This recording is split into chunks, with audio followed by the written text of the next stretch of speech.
Bruno, dans un chaos comme celui-ci, où chaque minute peut être la dernière, comment on arrive à canaliser son cerveau pour réfléchir? Mais j'avais le cœur qui battait tellement fort, j'ai l'impression que le cœur est sorti de ma poitrine. Et en fait, pour me reconnecter, en fait, j'ai commencé à réfléchir. Et en fait, votre cerveau se cale sur des choses qui sont quand même assez incroyables de penser à ça. Moi, j'ai pensé à mon nouveau téléphone. Je venais de changer de téléphone, je me dis, j'étais en train de me dire, ce serait quand même con qu'il me le casse. Ouais, vraiment, pour me calmer, en fait. Et je me rappelle, Edith, qui était avec moi, elle a pensé qu'elle avait oublié d'acheter du lait pour sa petite et qu'elle n'allait pas payer la cantine. C'est le rock'n'roll qui vous a amené au Bataclan ce soir-là. Ouais, ouais. Et c'est le rock'n'roll qui continue de mener ma vie, en fait. Vous êtes déjà rentré au Bataclan? Non, j'irai jamais. Ça, c'est vraiment ma limite et elle ne bougera pas.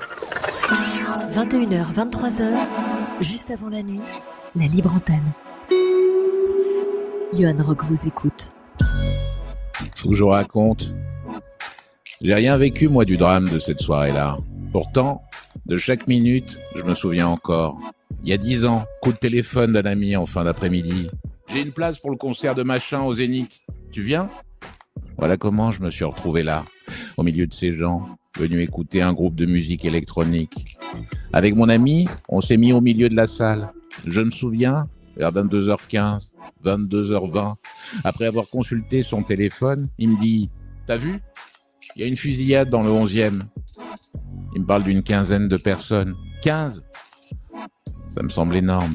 D'un coup, il y a une angoisse sourde qui monte dans ma poitrine. Mon pote, lui, il n'a pas l'air conscient de la gravité de l'info qu'il vient de me communiquer. La salle s'éteint. Le concert commence. Les 20 minutes qui suivent, moi, sur mon téléphone, je traque l'info comme un damné. En vain, le réseau ne passe pas. Quel incident hors norme peut bien provoquer une fusillade de 15 personnes à Paris et en France? Cette question, elle tourne en boucle dans ma tête. Autour de moi, c'est la kermesse. 7000 personnes qui se dandinent sur de la musique de camping. De toute évidence, personne n'est au courant. On a su après que les services de sécurité avaient attendu la fin du concert pour informer les spectateurs, éviter la panique, les mouvements de foule. Je me souviens d'une connaissance croisée 1 heure avant au bar, en début de soirée. On m'a dit qu'elle a quitté précipitamment le Zénith, retrouvé son petit ami, qui lui est au Bataclan. Là-bas, on commence à dire que c'est la guerre. Je m'en souviens de cette soirée-là, la mienne. Pourtant, il ne s'est rien passé. J'ai rien vu, moi. J'ai rien vécu qui mériterait d'être relaté.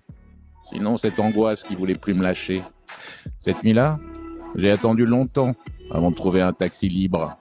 Dans mon village, les rues étaient désertes, le périph' moribond. Et le chauffeur au volant qui répétait « J'arrive pas à y croire. J'arrive pas à y croire. » 21h, 23h, juste avant la nuit, la libre antenne. Johan Rock vous écoute. Bonsoir Bruno. Bonsoir, Johan. Bruno, vous vivez en région parisienne. Quel âge vous avez? 53 ans, Quelle est votre situation de famille actuellement? célibataire.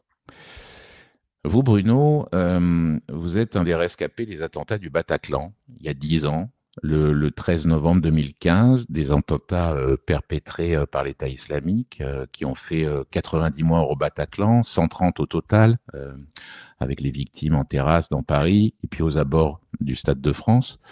On a déjà eu l'occasion d'échanger dans cette émission et je vous remercie d'ores et déjà d'avoir accepté ce soir d'être en direct pour se parler. Non, pas tout de suite, au contraire, hein. J'avais beaucoup aimé nos échanges, donc pour moi, c'est un plaisir de vous parler. Plaisir partagé. Ma première question est atterrante de banalité, mais comment vous allez, vous, aujourd'hui, 10 ans après? Aujourd'hui, je suis fatigué. J'ai hâte d'être au 14 parce qu'en fait, comme c'est les 10 ans, il y a une surexposition d'images. Moi, j'ai participé à pas mal de reportages, d'articles et tout. Et en fait, à un moment donné, on sature.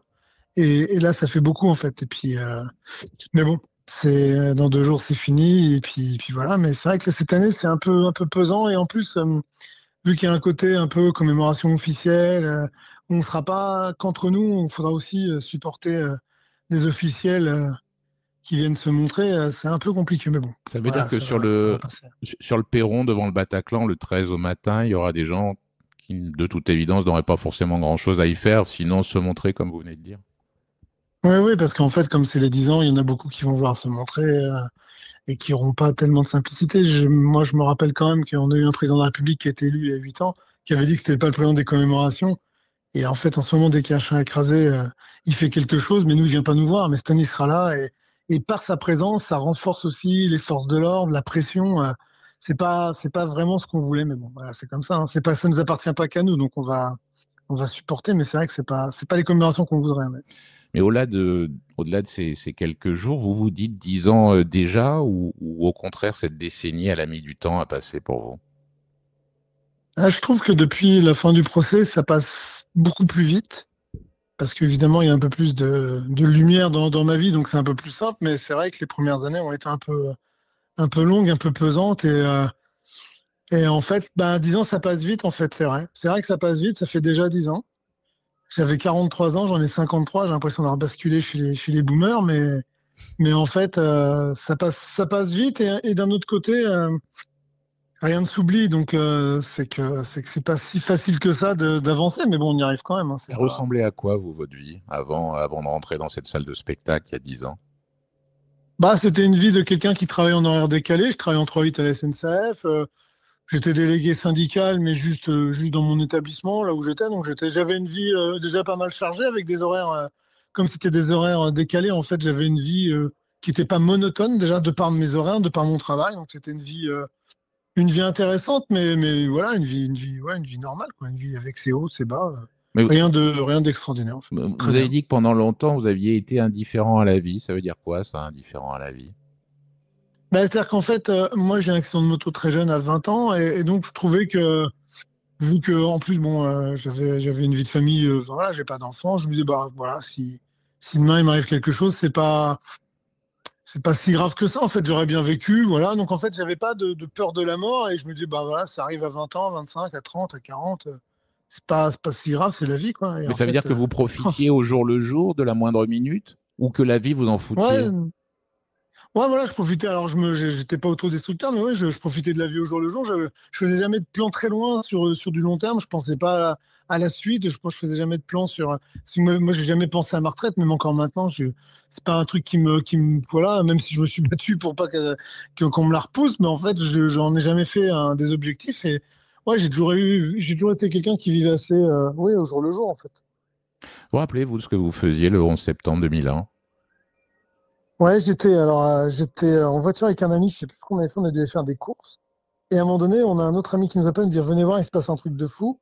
Et notre ami tenait un garage de voitures à Vierzon. On a été voir les images et on était tous abasourdis en fait parce qu'en fait on voyait en boucle ces images d'avions qui rentraient dans les tours et en fait ouais ça monte. Enfin, ce jour-là, c'était vraiment un sentiment de chaos. Et même si c'était loin de nous, il y avait un sentiment de chaos. On se demandait mais comment on peut attaquer le plus grand pays du monde. Enfin, c'était un peu ouais vraiment abasourdant, ouais, j'arrive pas à dire abasourdissant. Ces mots, attentat, terrorisme, qu'est-ce qu'ils signifiaient pour vous à cette époque-là, quoi? Vous avez une vingtaine d'années, c'est ça? En 2001, ouais, c'est ça, j'avais 29 ans. Bah, Ouais. en fait, moi, j'habitais en région parisienne dans les années 80, et donc, l'attentat rue des Rosiers, Saint-Michel, même moi, j'étais passé en RER avant, quelques minutes avant qu'il y ait un attentat, je crois que c'était celui de Saint-Michel. Ma mère était paniquée, je m'en rappelle. À l'époque, pas de téléphone portable, vous imaginez bien. En plus, j'avais rendez-vous avec elle, enfin, bon.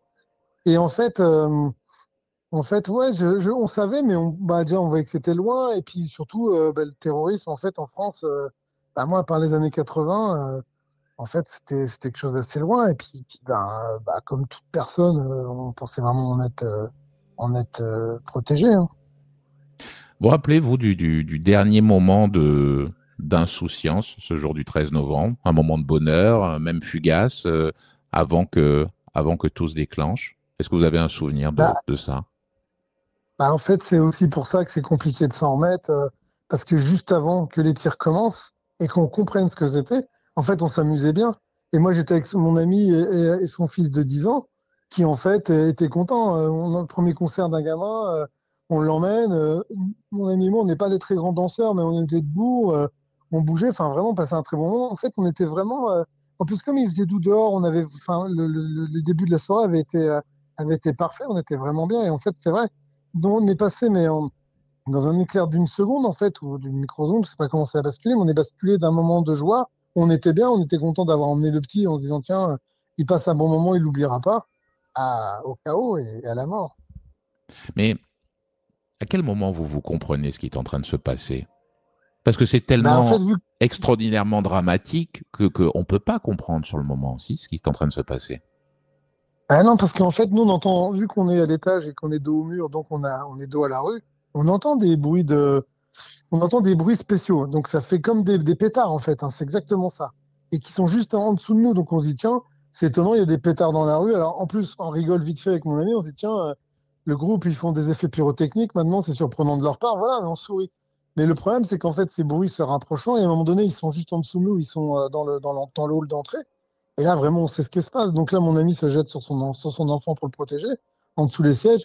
Et moi, je reste debout pour essayer de trouver une solution pour vite se sauver de là, parce que on a bien compris.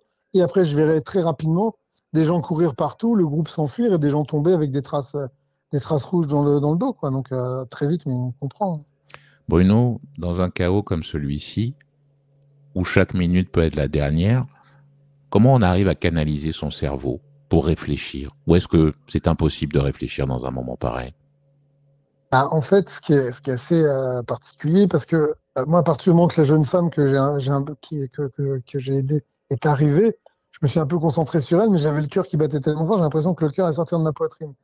Et en fait, pour me reconnecter, ma compagne à l'époque m'avait dit, à chaque fois qu'on était dans des trucs de tension, elle me disait surtout tu respires, fais ta respiration. Donc, j'ai commencé à respirer un peu plus fort, hein, sans faire de bruit, évidemment, vu qu'ils étaient à côté de moi. Et donc, j'ai commencé à redescendre mon rythme cardiaque. Et après, une fois qu'on pouvait, enfin, parce qu'on est resté 2 minutes, on pourra se parler, vu qu'ils étaient juste à côté de nous, ben, en fait, j'ai commencé à réfléchir. Et en fait, votre cerveau se cale sur des choses qui sont quand même assez incroyable de penser à ça. Moi, j'ai pensé à mon nouveau téléphone. Je venais de changer de téléphone, je me dis, j'étais en train de me dire, ce serait quand même con qu'il me le casse, hein, C'est ça que vous ce êtes dit. soir-là, alors qu'il vient de le changer. Hmm. Ouais, ouais, vraiment, pour me calmer, en fait. Et je me rappelle, Edith, qui était avec moi, elle a pensé qu'elle avait oublié d'acheter du lait pour sa petite et qu'elle n'allait pas payer la cantine. Et elle est en train de se dire, je suis une mauvaise mère, j'ai oublié de faire ça, en fait. En fait, on essaie de se raccrocher à une espèce de quotidien, à une réalité pour essayer d'oublier l'impensable dans lequel on vivait, en fait, à un moment donné, pour essayer d'être dans un moment où notre cerveau n'allait pas disjoncter, hein. Ça, évidemment, le lait, le téléphone, on se le dit après, puisque sur le moment, on ne se parle pas. On est, on est l'un contre l'autre. Vous parlez de Edith. En fait, c'est une inconnue qui vous tombe littéralement dessus. Alors qu'à ce moment-là, si j'ai bien compris, votre ami était en train de profiter d'une accalmie des tirs pour essayer d'aller s'abriter dans les toilettes. Et vous, à ce moment-là, vous décidez de rester parce qu'il y a cette fille qui arrive. C'est ça?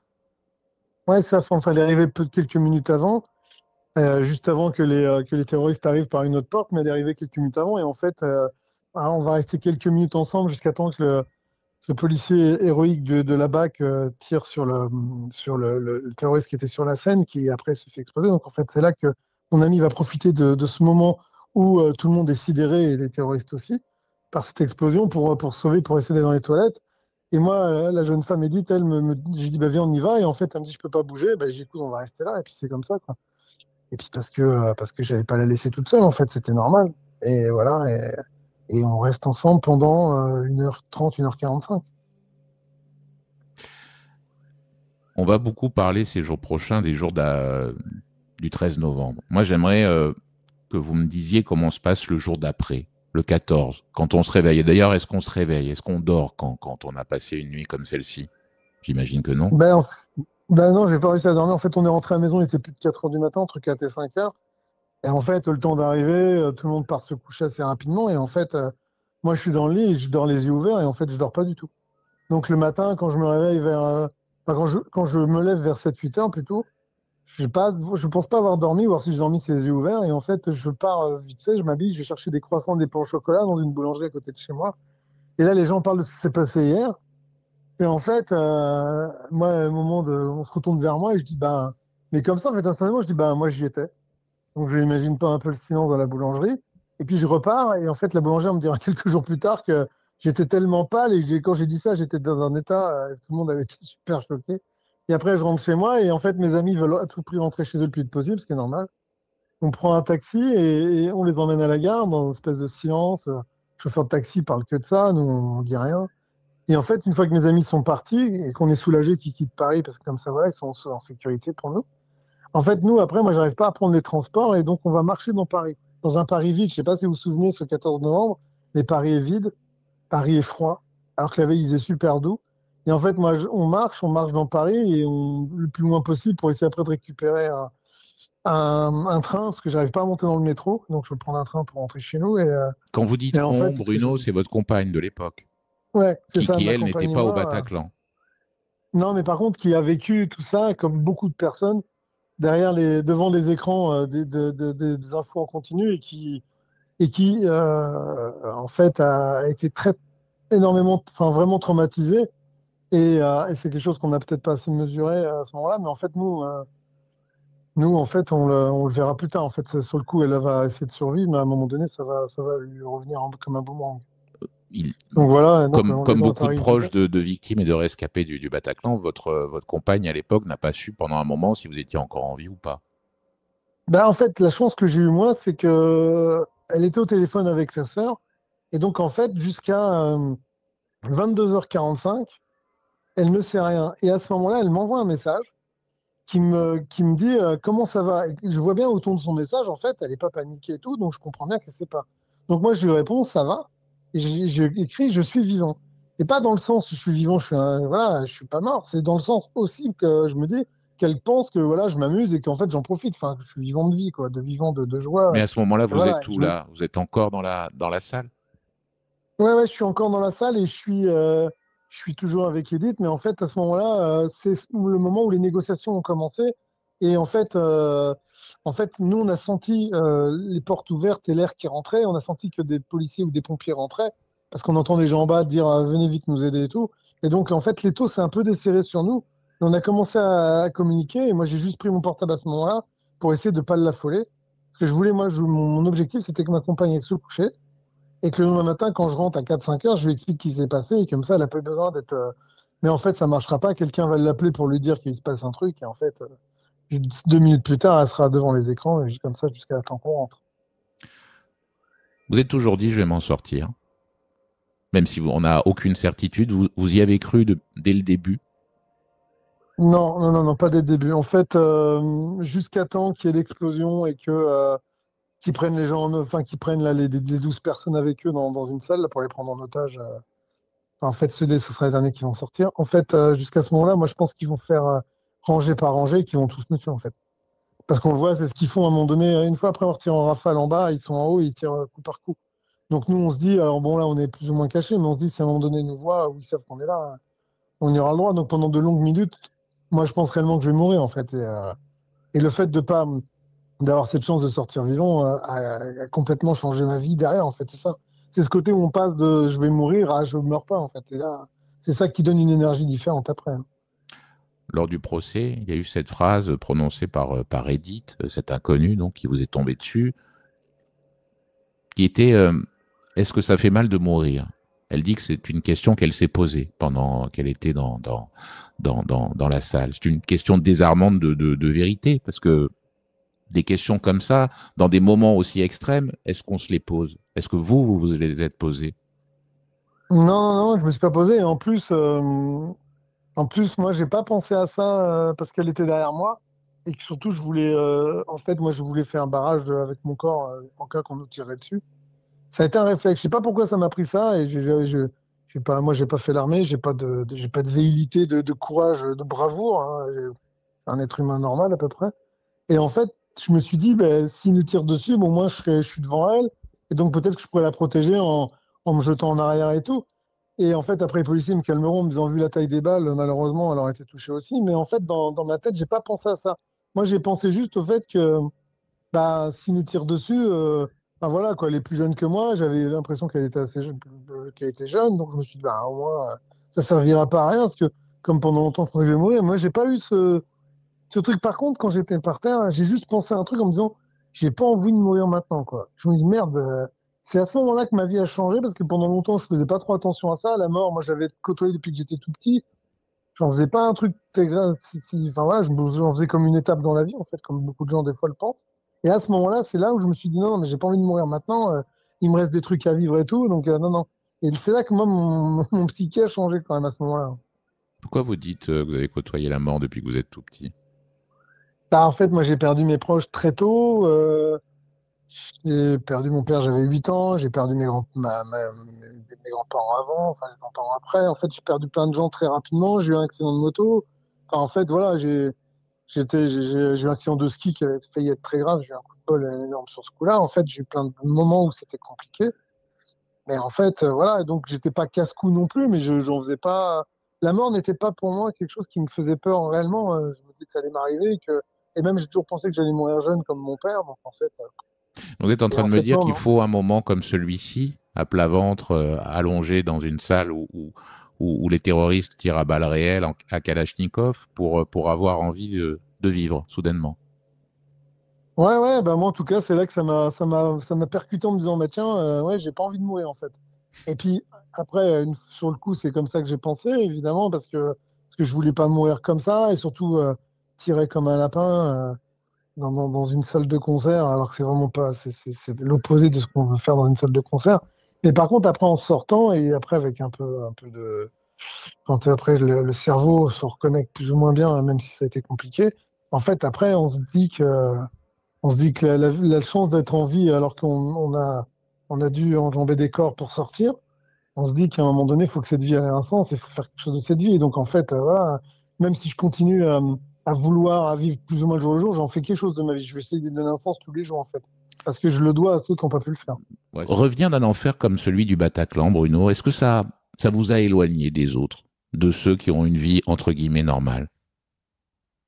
Ben, en fait, moi j'ai eu besoin de ceux qui avaient une vie normale et de mes amis et de mes proches pour avancer. Mais par contre, dans certains moments, ça nous isole parce qu'on n'a pas envie de partager certaines choses, parce qu'on n'a pas envie de leur raconter certaines choses, de peur de les blesser, de leur faire peur, voilà, parce que quand vous racontez ce que vous avez vécu et puis par quoi vous passez, des fois vous voyez de l'effroi dans les yeux des autres et c'est pas quelque chose que vous avez envie de voir. C'était aussi le Donc en cas de fait, votre non. compagne à l'époque, alors que même avant même d'être sorti, vous cherchiez à la protéger, vous me disiez à l'instant.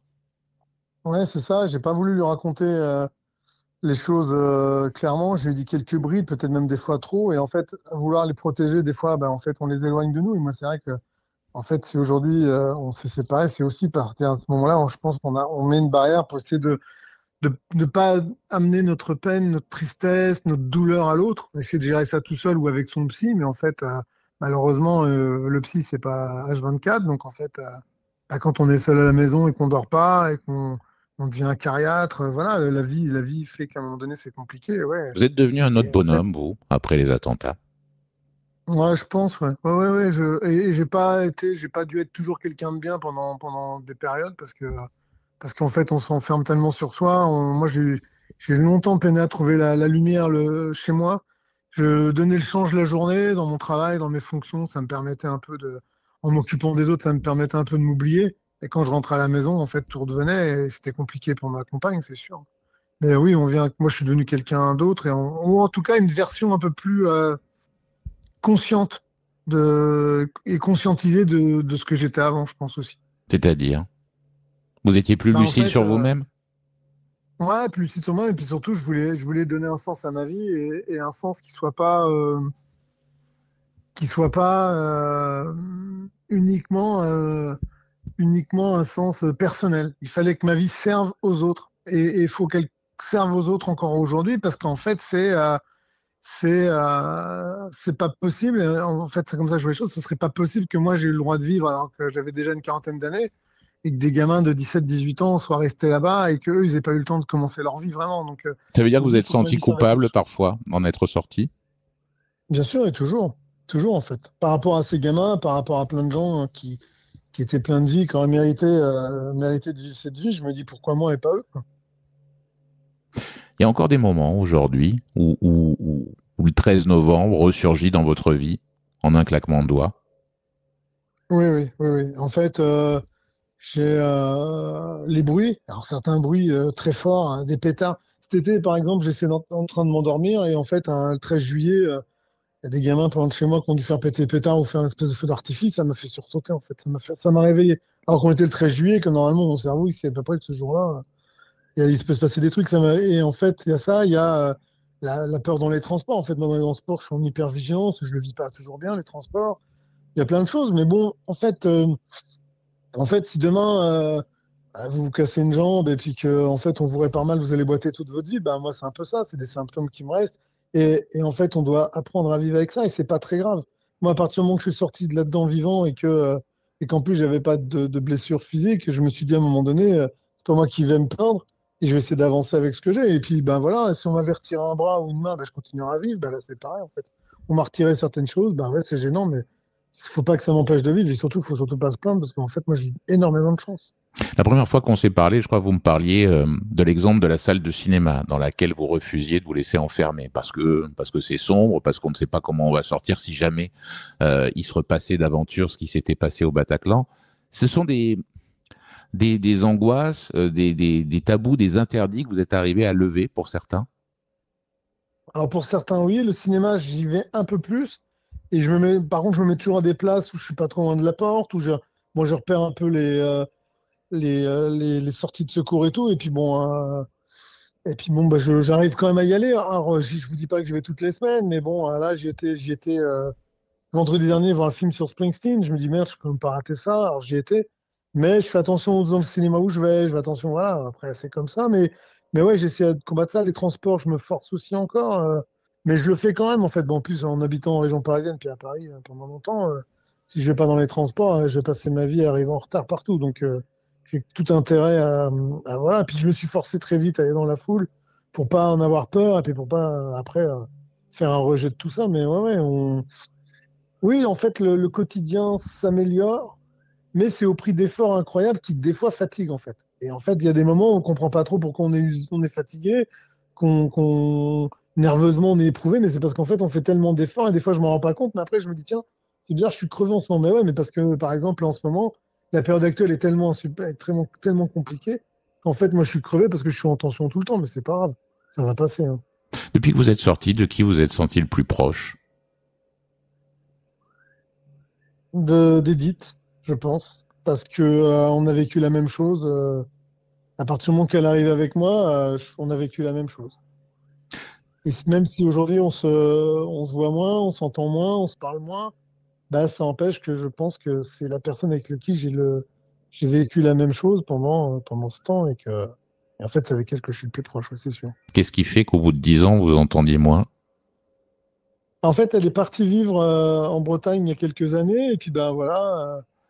Elle est là-bas, donc c'est plus compliqué de se voir parce qu'elle habite plus loin, et puis parce que en fait, la vie, à un moment donné, je pense qu'on a dû aussi se concentrer sur soi pour essayer d'avancer. Et voilà, et donc depuis 3 ans, depuis le procès, c'est un peu plus distendu, mais ça n'empêche pas.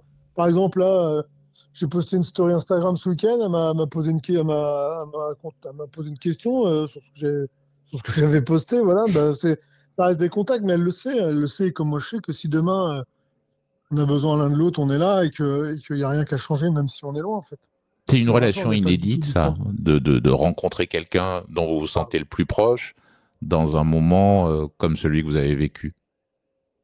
Ah ouais, ouais, tout à fait, mais oui, c'est une relation particulière qui peut être un peu désarçonnante pour les autres autour, Qui parce peut qu'en fait, on ne se connaissait interroger pas. l'entourage. Ouais, voilà, parce que d'un seul coup, on ne se connaît pas, et d'un seul coup, alors nous, on a appris à se connaître parce que on n'allait pas devenir amis, parce qu'on avait passé on avait vécu la même chose, parce qu'en fait, si on s'était pas entendu avant, dans la vie normale et je pense qu'en fait on s'entendrait pas après une fois que la vie normale serait revenue. Donc en fait non, on avait plein de points communs et tout, ce qui a fait qu'en fait on est devenus amis. Au-delà de tout ça, mais c'est surtout oui, on a vécu quelque chose ensemble et en fait ce peut être perturbant pour les autres parce que oui effectivement des gens qui se connaissent pas, qui du jour au lendemain confient leur vie à l'autre quoi. Moi Edith a confié sa vie, moi j'ai confié la mienne à Edith et en fait voilà quoi. Et on est sortis tous les deux, plus mon ami et son fils donc là. Moi j'ai toujours que je suis rentré à 3, je suis sorti à 4, donc pour moi c'est porteur d'espoir aussi ça. Vous avez fréquenté, vous, les associations de rescapés, de victimes du Bataclan? Ouais, ouais, alors je suis arrivé très tard. J'ai dû m'inscrire à Life for Paris en 2020 seulement. Début 2020, parce qu'à un moment donné, je me suis peut-être senti un peu plus solide qu'il y allait avant. Puis je me sentais peut-être un peu plus. J'ai peiné à me sentir légitime parce que moi, je trouvais que j'avais tellement eu de chance et qu'en plus, j'avais arrivé à avoir une vie derrière, pas normale, mais à peu près normale. Je me dis, tiens, j'étais C'est-à-dire peut-être. que certaines de ces victimes, elles, ne sont pas arrivées à reprendre les manettes de leur existence? Bah, en fait, quand je parle avec eux, c'est plus compliqué. Il y a un rapport.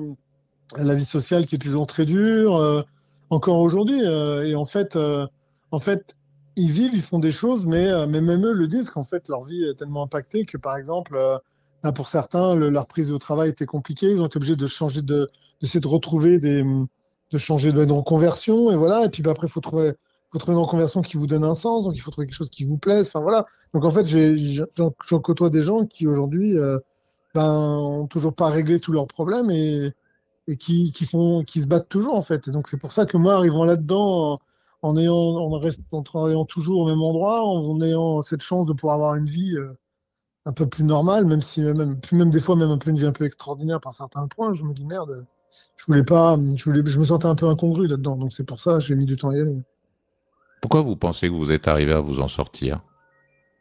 C'est quoi? C'est le hasard de la vie? Certains y arrivent, d'autres pas? C'est la sélection naturelle? C'est dû à quoi, Ah, ça? je crois pas. Bah, je crois déjà que j'ai de la chance. J'ai de la chance, j'ai une bonne étoile au-dessus de moi. Je pense que c'est ça. Vous êtes croyant, vous? Et ben, en fait, J'aurais dit non, c'est vous voyez, sur le pas. papier. Ben, en fait, j'ai une éducation catholique, hein, parce que ma mère, tout peu que j'en ai une, et Oui, donc mais j'ai ça jamais fait été pas dans tout. des écoles catholiques. Ouais, c'est clair. En plus, j'étais dans des écoles catholiques où on a essayé de me mater un peu parce que j'étais un peu turbulent. Mais par contre, en sortant du Bataclan, j'ai eu besoin de spiritualité. Et pas de religion, mais de spiritualité. Et en fait, vu que moi j'ai une éducation catholique, eh ben, je vais dans des églises pour méditer. Je ne prie pas dans le sens où, comme on apprend au catéchisme, mais je médite et je vais dans et je remercie. Alors souvent, je remercie la force au-dessus de nous, cette force, cette force, cette bonne étoile qui m'a guidé et qui m'a permis de m'en sortir vivant.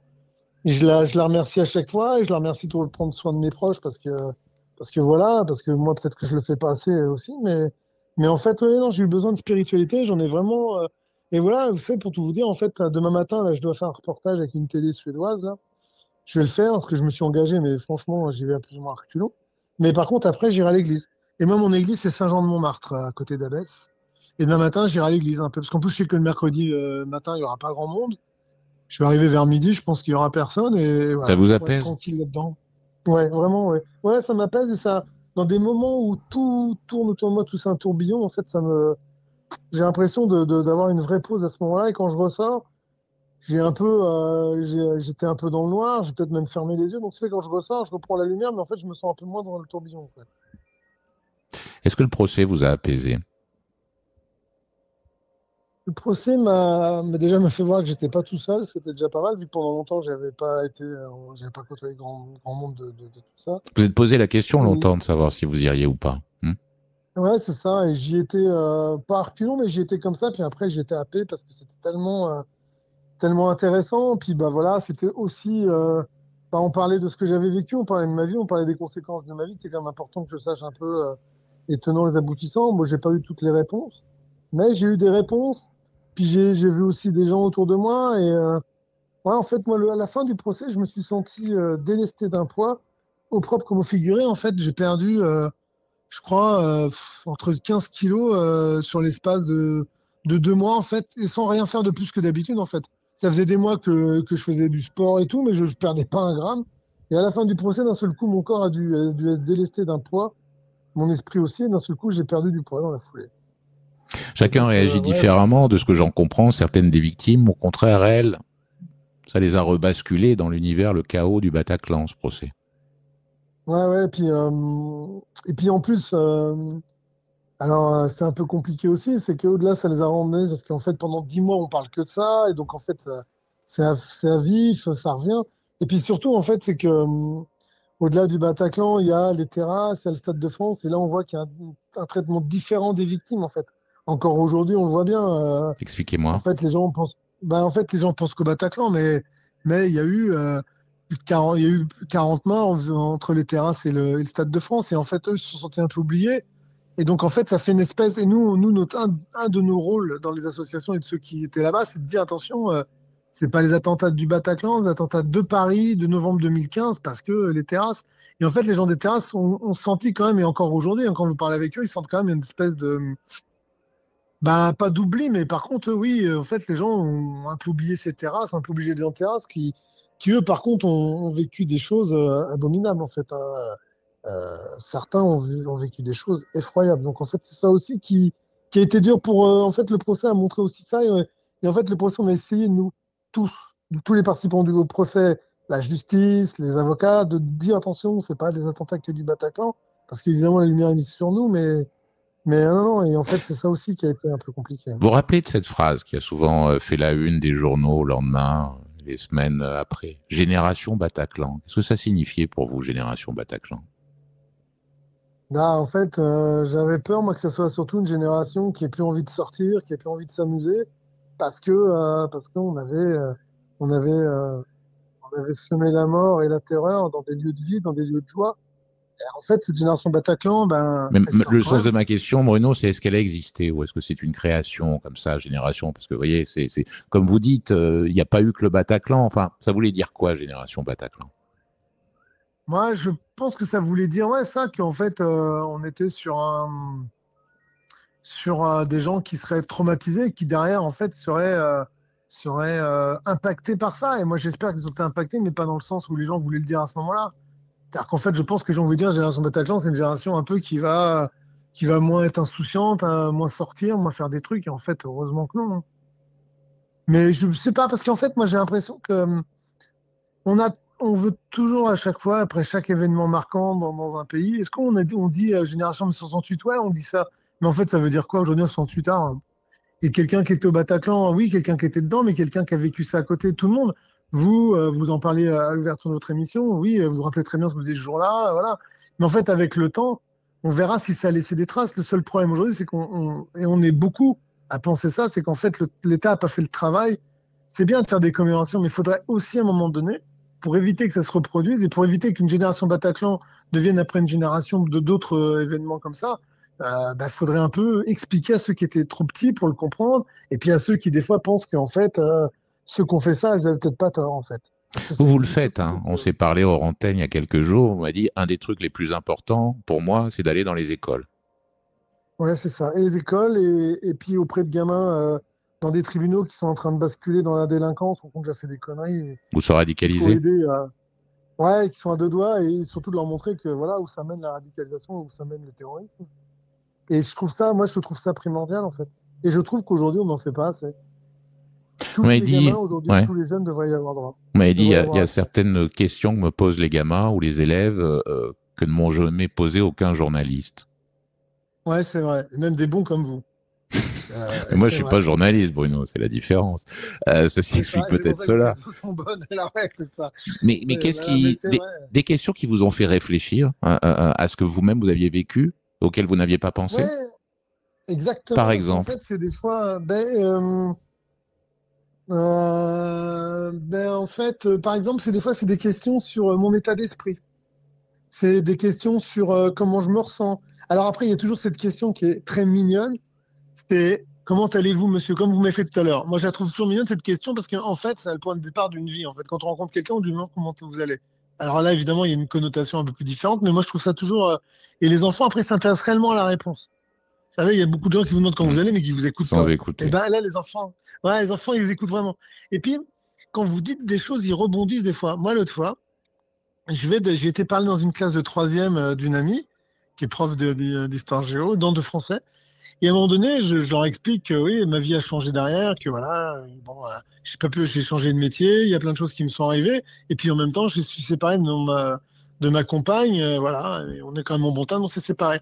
Et il y a un petit qui avait l'air d'un petit loustic, vous savez, comme des gamins de 14 ans, un peu, Comme vous, quoi, qui en ont fait, à regardé un peu. l'époque, non? Ah, exactement. Et le petit me dit, mais vous l'aimez toujours, votre ami, votre amour? Je dis, bah ouais, ouais, je l'aime toujours. En fait, c'était une question surprenante et mignonne qui venait d'un gamin auquel j'aurais pas attendu. J'aurais plutôt pensé qu'à quelqu'un, une jeune femme, une jeune fille ou un jeune garçon un peu plus sage, alors qu'il était devant, il gesticulait. Le gamin était très mignon. Et en fait, moi, je trouve que c'est pour ça que quand on dit génération Bataclan, peut-être, ouais. Mais en attendant, il y a surtout une génération de gamins qui arrivent, qui sont frais, qui sont mignons et qui sont vraiment un espoir extraordinaire pour nous tous, en fait. Au lieu de toujours de les montrer sous des jours négatifs, moi je trouve qu'on a des gamins incroyables. Et c'est pour ça, quand nous, on va leur parler, non, et on est plusieurs à le faire, et tant mieux, et ça serait bien qu'on soit encore beaucoup plus et qu'on touche plus de gamins. Je pense que ces gamins nous écoutent, et après, on sait qu'on les a touchés, mais qu'en même temps, ça va les faire réfléchir. Et ça, moi, je trouve ça très important. Et ça, pour moi, c'est vraiment la chose la plus importante à faire aujourd'hui, en fait. Je vais aller au bout de la question que vous a posée ce gamin. Comment on peut être toujours amoureux de quelqu'un, mais se dire que finalement, ça n'est plus possible parce que vous avez foncièrement changé, vous, Bruno? Ouais, et puis parce qu'en fait, le temps, malheureusement, fait son œuvre. Vous savez, un peu les distances, voilà. Et puis oui, effectivement, après, moi, c'est une question que je me suis posée. J'en ai parlé avec un psy, parce qu'en début d'année, j'allais pas forcément très bien. Peut-être l'approche des 10 ans, je sais pas, mais j'étais dans un trou.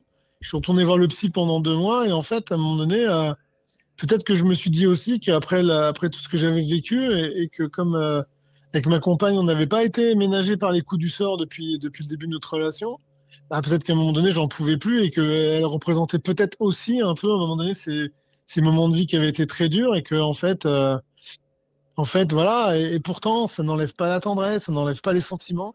On s'aime toujours, hein, comme ça, mais on s'aime différemment. On s'aime plus comme un couple, mais on s'aime comme des gens qui se sont aimés un jour et qui continuent à s'aimer, en fait. En fait, l'amour, ça a tellement de significations différentes que on peut continuer à s'aimer sans peut-être être un couple. Peut-être ça, ma leçon que j'apprends aujourd'hui. Vous m'avez dit que vous étiez célibataire. Est-ce que ce qui vous est arrivé est une entrave à votre avenir en termes de vie affective? Ou a été? Ah, en fait, ouais, ouais, bah, déjà, le rapport à mon corps est différent. J'aime pas qu'on me touche. Donc, vous imaginez bien, c'est un peu compliqué. Mais Ça en fait, depuis les non, parce que attentats, j'ai. depuis, Ouais, ouais, depuis ouais. le Ah, ouais, traumatisme. ouais. Hmm. Ouais, par exemple, quand je vais chez le coiffeur, j'aime pas que. Enfin bon, je ferme un peu les yeux, mais quand je vois quelqu'un derrière moi, c'est bien qu'il y ait une glace devant. Comme ça, je vois ce qui c'est qu'il y a derrière moi, en fait. Parce que, voilà, si par exemple vous êtes chez le coiffeur et qu'il n'y a pas une glace devant moi, je suis un peu en stress, hein. Parce que je sais pas qui est derrière, en fait. C'est ça, c'est une espèce de réflexe de toujours un peu savoir ce qui se passe, d'être toujours un peu en hypervigilance. Mais Ça veut dire que tout contact non, avec une femme aujourd'hui est compromis par ce traumatisme et ses conséquences. non, alors pas tout contact parce que j'ai eu d'autres contacts avec des femmes, hein, c'est pas. Mais c'est plutôt, je sais pas si je pourrais revivre avec quelqu'un en fait à temps plein, parce que il faut accepter que moi je dorme pas forcément dans le lit, parce que des fois je peux pas dormir à côté de quelqu'un, j'ai pas envie. Je préfère dormir seul dans mon coin, que la nuit je sois insomniaque et que je lise la nuit ou que je regarde la télé la nuit parce que j'arrive pas à dormir. En fait, c'est beaucoup de choses qui sont contraignantes pour l'autre en fait et qu'on veut peut-être pas à un moment donné que l'autre empathise. Donc c'est compliqué. Effectivement, mais bon, c'est pas très grave en fait, hein. Je pense que de la même façon qu'on peut rester, Ça se dépasse. qu'on peut aimer toujours, Ouais. ouais, qu'on peut continuer à aimer une personne avec qui on n'est plus, bah, je pense qu'on peut quand même vivre avec quelqu'un, même si on n'est pas forcément H24 à côté, ou voilà, mais bon, c'est vrai que Vous ressentez la nuit c'est comme pas un faire. moment plus angoissant que le reste de la journée, vous? Bah, des fois, je trouve, alors, angoissant peut-être pas, mais le fait de pas dormir, je prends la nuit pour un temps supplémentaire de ma journée, en fait. Et de la même façon que j'essaye des fois de faire des siestes l'après-midi quand je travaille pas parce que j'ai besoin de récupérer.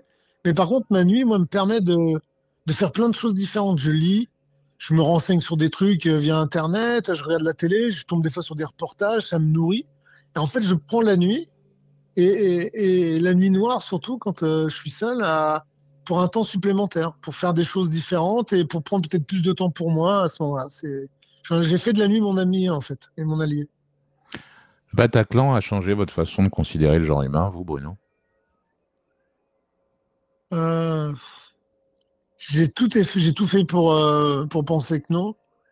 Malheureusement, ouais, ouais, ouais, ouais. En fait, c'est pas le Bataclan, c'est l'après. C'est-à-dire, en fait, je trouve que, et depuis quelques années, c'est une évidence pour tout le monde, mais je trouve qu'on manque de nuances dans le débat, je trouve qu'on manque de nuances dans les choses. Je trouve que les réseaux sociaux rendent les choses violentes et sont violents. Et en fait, moi, j'aurais pensé qu'à un moment donné, et rappelez-vous, cette solidarité après les attentats de janvier 2015, où les gens avaient envie de solidarité, même après après les attentats de Là, novembre, vous parlez de où Charlie les gens, Hebdo. ouais, voilà, de Charlie Hebdo, je parle là maintenant de novembre, où en fait, on sentait que les gens avaient besoin de solidarité. Et en fait, aujourd'hui, 10 ans plus tard, on n'a jamais été autant séparés, en fait, les uns des autres. On n'arrive plus à se lier avec le voisin ou avec l'inconnu parce que, alors je sais pas si c'est de la peur ou je sais pas, mais, et ça, moi, ça m'inquiète beaucoup. Et en fait, je voudrais tellement, moi, croire dans le genre humain. Quand je vous dis, quand je vois des enfants, je me dis que j'ai de l'espoir. Mais je veux pas que ces enfants deviennent des adultes comme je les vois aujourd'hui, quoi. Alors c'est pour ça qu'il va falloir quand même, je pense, essayer de remettre du lien entre les gens Et ça peut passer surtout par des moments simples et pas forcément par des grandes décisions étatiques, hein. Enfin, vraiment je trouve qu'aujourd'hui, c'est ce qui nous manque le plus. Et moi, c'est ça qui me gêne parce que même nous, réellement, il faut dire la vérité, hein, mais même si nous, les victimes d'attentats ou les victimes de ce genre de drames aussi forts, on continue à en croire en l'espèce humaine, bah pourquoi les autres n'y croient pas, en fait? C'est Vous, un on a peu essayé con. de, comment dire, de vous instrumentaliser politiquement, d'essayer de vous rallier à certains bords suite à ce que vous avez vécu pendant les attentats. Alors, en fait, dès le jour même, ou enfin le lendemain, en fait, des sites d'extrême droite m'appelaient le soldat Bruno parce que j'avais aidé Edith et que ça s'était su. Enfin, en fait, il y avait une espèce de caricature de tout ça parce que j'avais aidé une jeune femme, j'étais forcément un soldat, j'étais forcément un bon patriote. Enfin bon, ces trucs de. C'est pour ça qu'avec Edith, après, on avait fait un reportage dans un magazine célèbre, en fait, parce que pour un peu remettre cette vérité au cœur du truc, quoi. Mais en fait, ouais, j'ai essayé d'être récupéré mais des deux bords, en fait. Enfin, voilà, bon, le bord d'extrême droite, ils ont vite compris que c'était pas pour moi. Et d'extrême gauche, vu que moi, c'était les milieux dans lesquels j'évoluais, vu que j'étais délégué syndical. Ouais, mais en fait, moi, ils ont vite compris qu'en fait, j'étais pas là-dedans et Vous n'étiez pas là que pour déjà, être moi, je voulais acheté. pas. Ouais. Non, non, puis surtout, moi, je trouvais que le sens à ma vie ne passait pas par instrumentaliser et me servir de ce que j'avais vécu pour dire aux gens, il faut voter pour ci, il faut faire ça. En fait, pas du tout. Moi, je pense que mon rôle à moi là-dedans, dans ce rôle sociétal que j'ai, c'est plutôt, comme je disais à l'instant, c'est de mettre du lien entre les gens et puis de montrer aux gens qu'on peut vivre ensemble et puis être heureux tous ensemble, quoi. Même si ça peut paraître Mais naïf pour aujourd'hui, hein. de la colère, vous en avez éprouvé, vous en éprouvez encore. Je pense par exemple parce que c'est les 10 ans, parce que ces derniers jours, euh, on a reparlé dans l'actualité de Salah Abdeslam. Qu'est-ce que vous éprouvez quand vous entendez ce nom, cette actualité ressurgit, revient? Quelle est quelle est votre façon d'opérer justement pour garder la distance ou pas? Ben, déjà, pour tout vous dire, en fait, sur Salah Abdeslam, moi, je suis libre, je vis ma vie, lui, il est en prison jusqu'à la fin de ses jours. Donc moi, j'ai pas de colère à voir quelqu'un qui est puni et qui aujourd'hui vit entre quatre murs. J'imagine que voilà, et que c'est la punition qu'il mérite. Donc moi, j'ai jamais eu de colère parce qu'en fait, ben, très rationnellement, alors c'est comme ça que je fonctionne. Moi, les trois personnes qui nous ont attaqués sont mortes. Donc en fait, la colère, je la dirige contre qui? J'ai pu avoir une certaine colère contre l'État français, contre certains hommes politiques qui ont permis tout ça, en fait. Et aujourd'hui, on le voit, vous êtes aussi au courant que moi, mais il y a le procès Lafarge qui a certainement on a mis à jour qu'en fait, ils avaient donné de l'argent à Hmm. Daesh. Donc, effectivement, cet argent a peut-être servi à armer les mecs qui nous ont tiré dessus. Donc, en fait, voilà, oui, je pourrais avoir. Mais en fait, je me dis que non, parce que je me dis qu'en fait, la réponse en France, à chaque fois, avec une justice qui fait son travail, qui fait les choses, qui fait des enquêtes profondes pour arriver au truc, bah, en fait, moi, c'est pas mon rôle. Moi, mon rôle, c'était déjà de survivre après tout ça, c'était de m'occuper de moi et puis de mes proches. Donc, en fait, la colère la colère, la haine, tout ça, c'est des sentiments que moi, j'ai pas envie d'avoir parce que déjà, ça sert à rien dans une vie. Et puis surtout, bah, il y a d'autres gens pour peut-être appliquer des colères et des haines. Et puis surtout, après, nous, en France, on a une justice, on a une police qui a fait son travail sérieusement sur ce truc-là. Bon, en fait, voilà, moi, j'avais pas du ces sentiments-là m'ont pas traversé l'esprit. Et J'entends. en fait, j'avais même l'impression que ça m'aurait même ralenti. Et puis, j'avais peut-être même peur de finir aigri, en fait. Parce que moi, j'ai toujours pensé que la Non, mais je vous colère et pose la la haine, question parce que vous avez écrit un livre il y a quelques années et vous disiez ouais, justement, j'ai eu peur à un moment donné, par exemple, de devenir raciste, d'avoir des sentiments, ouais. d'éprouver des réflexions, des sentiments qui ne sont pas, qui n'étaient pas miens. Voilà. Donc cette question, vous voulez te poser à un moment donné. Oui, bien sûr, et surtout qu'en plus, alors, parce que je l'ai écrit dans le livre, mais c'est vrai qu'en fait, bah, à un moment donné, quand je prenais les transports et qu'il y avait des gens qui parlaient en arabe, ça me stressait. Quand je voyais des femmes voilées, alors que bon, il n'y avait pas de femmes voilées dans le Bataclan, en tout cas chez les terroristes, moi, j'avais peur.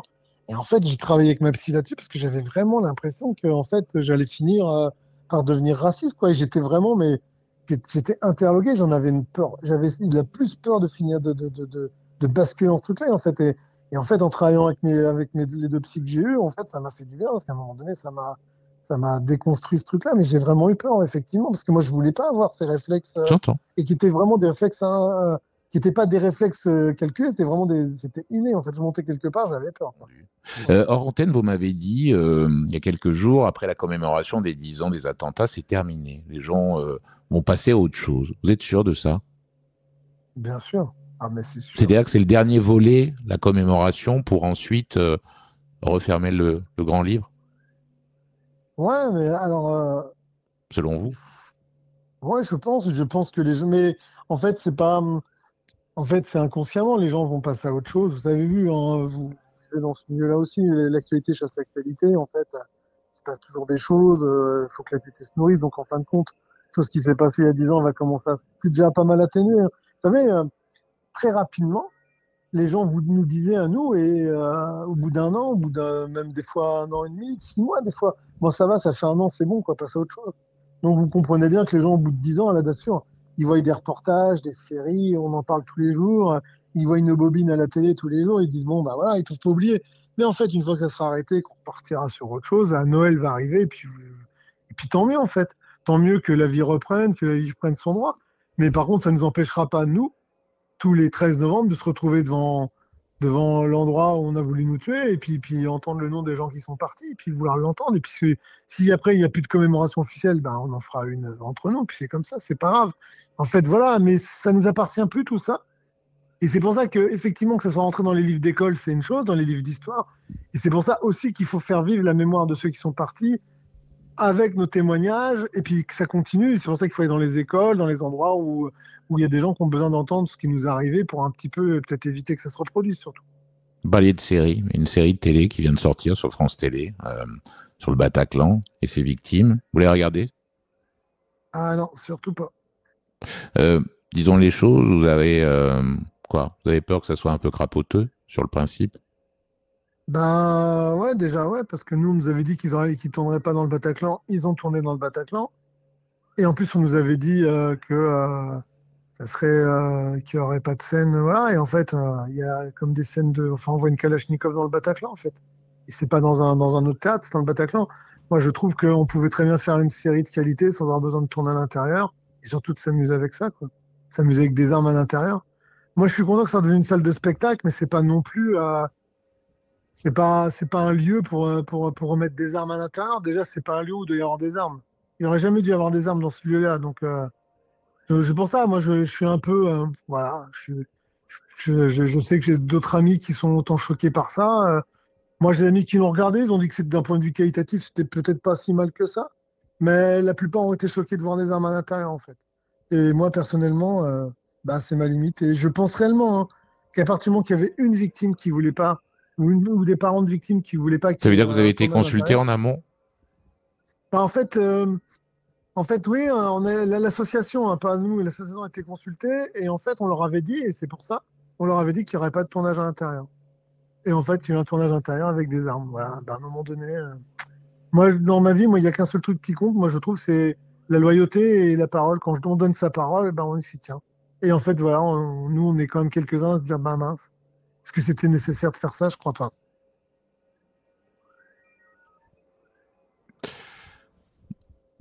En 10 ans, il y a des jours, vous, il vous est arrivé de ne pas penser à ce 13 novembre 2015. Non, non, non, jamais. Jamais, parce qu'en fait, et c'est pas de forcer à y penser, mais moi, depuis que je suis sorti de cette salle et dans les conditions dans lesquelles j'en suis sorti, tous les jours, c'est mon moteur, en fait. Et quand bien même, il y a certaines images que j'aurais voulu effacer de ma mémoire, par contre, pour moi, c'est mon moteur. Et donc, en fait, je vais jamais oublier ce qui s'est passé, je n'oublierai jamais, mais par contre, ouais, c'est mon moteur. Et donc, c'est pour ça que oui, effectivement, il n'y a pas une journée où, à un moment donné, ouais, je sens pas ce truc-là. Alors, ça met peut-être une pression, peut-être que je me suis mis une pression Vous avez peur, inconsciente, vous, c'est pas d'oublier? grave. Enfin, je veux dire, à force d'en parler, à force de refaire le film, et puis on sait, la construction d'un souvenir, parfois, eh bien, elle est un petit peu différente de ce qu'on a vécu réellement. Il vous arrive d'être inquiet, de vous dire peut-être que finalement, ce dont je me souviens, c'est pas exactement ce qui s'est passé. Bah, en fait, à un moment donné, on peut, enfin, oui, parce qu'en fait, la mémoire est altérée. Et sachant qu'en plus, surtout après, il y a eu beaucoup de choses qui sont sorties, qu'en fait, à un moment donné, vous pouvez vous nourrir des récits des autres et puis refaire votre propre histoire. Sauf que moi, en fait, c'est une de mes plus grandes chances, ça m'a servi depuis que je suis gamin, j'ai une énorme mémoire. Et en plus, entre ce que moi j'ai dit aux policiers le lendemain et ce que j'ai dit au juge le jour même, au tribunal, et ce que j'ai écrit dans mon livre, c'est la même chose tout le temps. En fait, je suis constant sur ce que j'ai dit et ce que j'ai vu. Et puis ça a été confirmé par d'autres, et puis par voilà. Donc en fait, ouais, ça s'est pas altéré. Et je reste sur ce discours-là tout le temps. Et surtout, j'ai la chance aujourd'hui, depuis 15 ans, de plus du tout boire ni prendre de drogue. Donc ce qui fait qu'en fait, mon cerveau, il est altéré que par le Coca Zéro ou le Pepsi Max. Donc je pense que ça devrait aller pour pas perdre trop de neurones tout de suite. Et donc c'est pour ça que je fais attention aussi. Mais oui, oui, mais par contre, je me replonge pas dans mon récit régulièrement, en fait. Hein. Le livre, je l'ai refermé, il est sur l'étagère, il en bouge plus. Il y a une partie de vous qui est restée là-bas, ce jour-là. Oui, oui, oui, oui.